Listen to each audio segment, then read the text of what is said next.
flows of pounding pavement, mile after mile, are ones these runners know well. But now they're training for a race like no other, the Boston Marathon, a year after the bombings.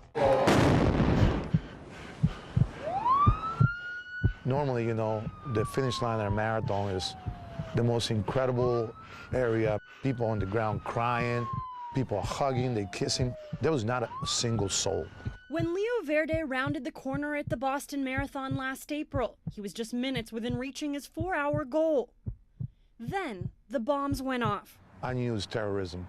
I felt the heat, the smoke.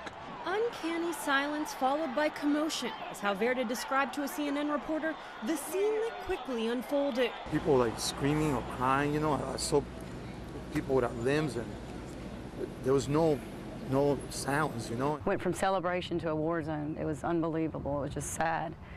I was worried about him. The Baton Rouge couple run competitively together, but on this tragic day, Verde's fiancée Lori was at the finish line holding 2 signs. Because I fell, and I had a couple that picked me up. Some volunteers were trying to take me away, and I said, I can't go. He's out there. I have to wait for him. It was the longest 4 minutes of my life, though. It was the not knowing.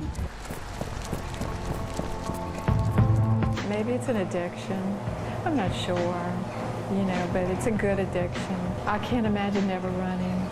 Felicia Guidry used to run long distances without music. Over the years, she's developed a new habit. This spring, the home and nurse will be running her next Boston Marathon, bolstered by her favorite tunes. And this keepsake, a mother-of-pearl rosary that belonged to her late mother, wrapped tightly around her wrist. I'll go back and forth. I want to run it, but I'm scared. I'm anxious and I'm still nervous and I'm scared.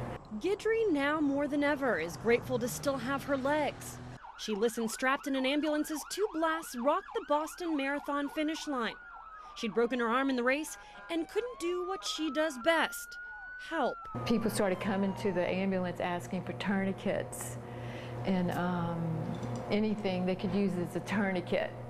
And then I realized what had happened. A few yards away, pandemonium was unfolding. Guidry remembers the carnage. I just kind of sat there. I was kind of in shock. We're already planning for the next one, So even though we're aching and sore. With Boston just 6 months away, each of these runners feel an obligation to return and reclaim what was taken. For me, it's like I have unfinished business. It's like there's a sense of anger. This race isn't just about achieving personal goals, but a chance to pay homage to those whose lives were forever changed in seconds.